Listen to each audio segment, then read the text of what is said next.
Hello दोस्तों, नमस्कार। आपकी मेरे चैनल प्रॉपर्टी इन्वेस्टमेंट जर्नलिस्ट में स्वागत है। जैसा कि आप जानते हैं, इस चैनल पे हम प्रॉपर्टी और जनरल इश्यूज़ के टॉपिक लेते हैं। आज का हमारा टॉपिक जनरल इश्यूज़ के बारे में रहेगा और ये जो टॉपिक है, इस टॉपिक का नाम है परिवार। आप सभी को पता है कि पहले बिग फैमिली होती थी, एडजस्टमेंट होता था और एक दूसरे के प्रति आदर भाव, प्रेम और टॉलरेंस होता था, जो आज की न्यूक्लियर फैमिली में इस तरह की कमी पाई गई है। और इसी वजह से एक डिससेटिस्फिकेशन फैमिली के अंदर घुस गया है। उसमें चाहे वाइफ हस्बैंड हो या बच्चे हो, कोई किसी की नहीं सुनता है और सब अपने आप को एक इंडिपेंडेंट लाइफ जीने का कोशिश करते हैं और वो कहता है कि मेरी लाइफ मेरी मर्जी। तो इसी पे हमारा टॉपिक रहेगा परिवार पे। तो सबसे पहले मैं आप लोगों को ये कहना चाहूँगा, देखो ये तो आज की रिक्वायरमेंट है कि एक बिग फैमिली से जो न्यूक्लियर फैमिली का कॉन्सेप्ट है उसको हम अवॉइड नहीं कर सकते। आजकल वाइफ हस्बैंड दोनों ही वर्किंग है और इस तरह का जब ट्रेंड चला है तो दोनों वर्किंग होने से घर का काम और इस तरह की एडजस्टमेंट में बहुत दिक्कतें होती है। तो इसमें मैं आपको एक आउटकम्स और यूँ कह सकते हैं कि कॉन्सेप्ट देना चाहूँगा, जिसमें कि ये है कि भी कैसे हम फैमिली में एक एडजस्टमेंट बनाए रखें। देखो ये चीज़ आप मान के चलिए, हर किसी की अपनी एक थॉट्स अलग होता है, एक हार्ड डिस्क अलग होती है जिसको हम चेंज नहीं कर सकते। अगर उस पर इंडिविजुअल पर अगर प्रेशर होता है तो उस प्रेशर के कारण कुछ दिनों के लिए हम उसके हार्ड डिस्क, उसके जो थॉट्स को दबा सकते हैं, लेकिन कंटिन्यूस उसको हम ख़त्म नहीं कर सकते। तो क्या है कि थोड़ा फ्लेक्सिबल होने की आदत डालनी चाहिए, एक दूसरे को थोड़ा सा समझाना चाहिए, जिससे कि थोड़ा सा उसमें चेंज आ सकता है। जो एक जनरल बिहेवियर, जो एक तरह से इनहेरेंट बिहेवियर है, तो उसमें थोड़ा सा चेंज ला सकते हो। लेकिन आप कहोगे भी कम्प्लीटली हम इसमें चेंज ले आए, वो नहीं आएगा, क्योंकि हम खुद में ही चेंज नहीं कर सकते तो दूसरों को हम चेंज कैसे करेंगे। आप अपने आप को ऑब्ज़र्व करना, जो आपकी हैबिट है, आप कुछ दिनों के लिए तो उसको दबा दोगे, लेकिन क्या है कि जैसे ही आप उसमें से प्रेशर हटाओगे तो फिर वही चीज़ें आप करने लगोगे। तो ये एक इंडिविजुअल का एक बिल्ट इन थॉट्स होता है जो चेंज होने में बड़ी मुश्किल होती है। तो सबसे पहले हम एक फैमिली वाइफ हस्बैंड के ही कॉन्सेप्ट को लेके चलते हैं और धीरे धीरे इसको हम भाई बच्चे और परिवार इस तरह को हम कवर करेंगे। तो अगर वर्किंग वुमेंस और वर्किंग मैंस है, इसमें ना तो मैं प्रो वुमेंस और ना ही प्रो मैन हूँ, लेकिन एक जनरल आइडिया यही है कि भाई काम करते करते टाइम की बहुत कमी होती है। उनके अपने जो खुद की रिक्वायरमेंट्स होती है, घर के कामकाज होते हैं, मेड वगैरह लगा लेते हैं, तब भी काम काफ़ी रहता है और एक दूसरे में इन चीज़ों को देख के फ्रस्ट्रेशन होती है। वो चाहता है कि काम और ये सब चीज़ें मेरे हिसाब से चले, वाइफ चाहती है मेरे हिसाब से चले, हस्बैंड चाहता है मेरे हिसाब से चले। तो इसमें देखो एक दूसरे को सेक्रीफाइस करना है और सबसे पहले तो एक जनरल पेशेंस की ज़रूरत है कि आप इतना पेशेंस रखो कि भाई सर से पानी ही उतर जाए तभी आप रिएक्ट करो, और रिएक्ट भी मत करो कि आप उस चीज़ को नज़रअंदाज करो, क्योंकि जितना आप उस चीज़ को बढ़ावा दोगे तो अपोनेंट साइड से भी उसकी रिएक्शंस आएंगी और इस तरह रिएक्शन आने में और भाई परिवार में डिस्टर्बेंस पैदा होगा। आप खुद का एक माइंड, देखो दूसरों को चेंज नहीं कर सकते, लेकिन खुद का माइंड इस तरह से बनाओ कि टॉलरेंस काफ़ी ज़्यादा हो। आप एक बिग वे में सोचो कि भाई ये छोटी मोटी चीज़ें ज़िंदगी में मायने नहीं रखती, और घर में अगर किसी तरह की चिड़चिड़बाजी और इरिटेशन पैदा होगी तो सारे माहौल को ख़राब कर देगी।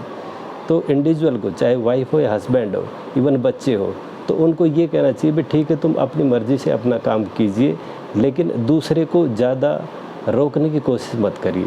थोड़ा सा एक दूसरे को भाई समझाओ, अगर समझने से बात नहीं बनती है तो अपने आप को कंट्रोल रखो, क्योंकि कोई भी चीज़ें स्थायी नहीं रहती। करीब 2-3 दिन, 4 दिन और महीने में वो चीज़ें इस तरह एडजस्टमेंट होती है कि वो जो चीज़ आज आपको ख़राब लगती है कल वो आपको अच्छी लगने लग जाएगी। आप खुद इस बात को सोचिए कि कुछ चीज़ें जो आपको 10 साल पहले अच्छी लगती थी वो आज अच्छी नहीं लगती है, और जो 10 साल पहले आपको बुरी लगती थी वो आज बुरी नहीं लगती है। तो लाइफ बड़ा फ्लेक्सिबल है, थॉट भी बड़ा फ्लेक्सिबल है। जिस तरह की समाज की रिक्वायरमेंट्स होती है उसी तरह से हम अपने आप को मोल्ड कर लेते हैं और उसी तरह से हम अपने दिमाग में कॉन्सेप्ट बना लेते हैं, ये चीज़ें अच्छी, ये चीज़ें ख़राब है। अगर आप एक जनरल व्यूज़ और एक ब्रॉड माइंडेड सोचो तो कोई भी चीज़ अच्छी नहीं, कोई भी ख़राब नहीं। मन जिसको चाहता है, यानी कि मन अगर किसी चीज़ को एक्सेप्ट करता है तो वही उसके लिए अच्छा है, और मन अगर उसके लिए अच्छा महसूस नहीं करता वो उसके लिए चीज़ के लिए बुरा है। बट हमें इसको एक दूसरा व्यू भी देना होगा कि भाई अगर हम कोई चीज़ हमारा मन चाहता है कि भाई ये चीज़ अच्छी, मुझे ये करना चाहिए, मुझे इस तरह रहना चाहिए, लेकिन हमें सोसाइटी और समाज को भी ध्यान में रखते हुए कि भाई अदर्स में इसका क्या प्रभाव पड़ेगा, उसको भी ध्यान में रखते हुए आप अपने आप को एक भाई अपने विचारों को एक कंट्रोल्ड वे में रह सकते हैं। तो परिवार में वाइफ और हस्बैंड का और बच्चों का जिस तरह की इंडिपेंडेंस के जो उनमें एक भूत सवार रहता है कि मेरा लाइफ और मेरी मर्जी, तो उस चीज़ को हम कैसे न्यूट्रलाइज़ करें, कैसे मिनिमाइज़ करें। देखो, हमें सोचना चाहिए कि परिवार एक दूसरे के सहयोग से ही चलेगा। अगर इंडिपेंडेंट हम अपनी गाड़ी उधर खींचेंगे, वो अपनी गाड़ी उधर खींचेगा, तो एक तरह से परिवार में डिस्टर्बेंस पैदा होगा। तो मेरा एक तरह से यही आप लोगों को जनरल आइडियाज़ मैं देना चाहूँगा कि सबसे पहले तो पेशेंस बहुत बड़ी चीज़ है। आप धैर्य रखिए, चीज़ें 2-4 दिन, सप्ताह, महीने में अपने आप ही ठीक हो जाएगी। और अगर धैर्य आप नहीं रख सकते तो उस चीज़ को नज़रअंदाज कीजिए, उस चीज़ को इग्नोर कीजिए। और कुछ दिन अगर आप इग्नोर करोगे, या तो आप उस चीज़ को एक्सेप्ट कर लोगे, या जो अपोनेंट उस एक्ट को कह रहा है वो अंडरस्टैंड कर जाएगा ये चीज़ अच्छी नहीं है, तो वो अपने आप को मोल्ड कर लेगा।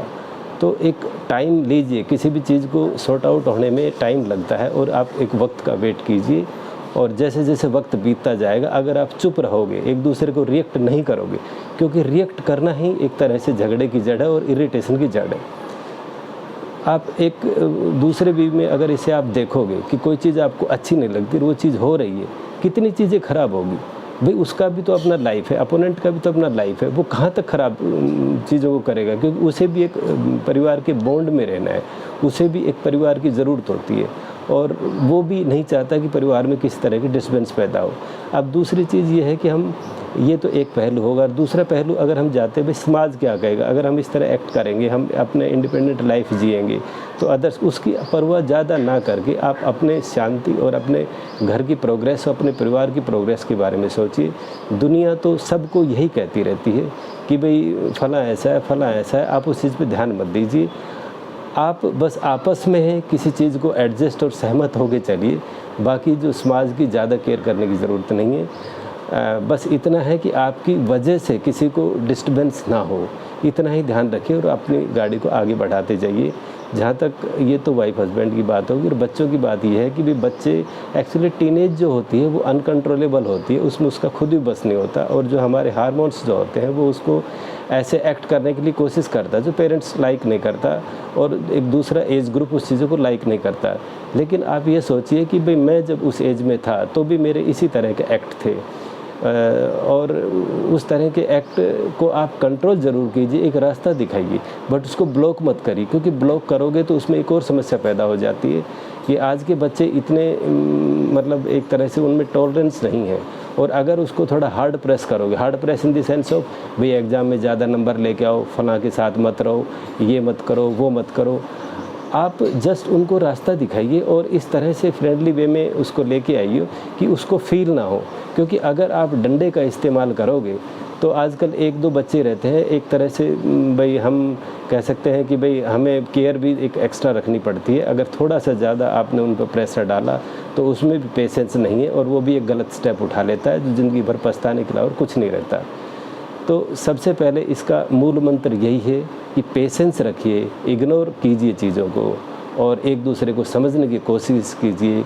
वक्त हर चीज़ को भर देता है, हर चीज़ को एक तरह से ठीक कर देता है, और धीरे धीरे सब चीज़ें एडजस्टमेंट होती है, बशर्ते कि आप ज़्यादा रिएक्शन ना करो, चुप रहो, और एक दूसरे की खुशियों के बारे में आप ज़्यादा सोचो, एक दूसरे को सहयोग दो, और इस वजह से आप ज़िंदगी की गाड़ी अच्छी तरह ले जा सकते हैं।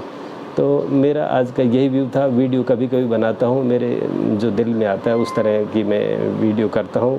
हालांकि कोशिश मेरी यही रहती है कि पब्लिक लाइक करे, सब्सक्राइब करे, बट मेरे व्यूज़ कम आते हैं, इसलिए मैं थोड़ा सा इसको वीडियो में थोड़ा सा गैप हो जाता है। तो आप लोगों से मेरी रिक्वेस्ट है, kindly subscribe the channel. Thank you very much. Thank you.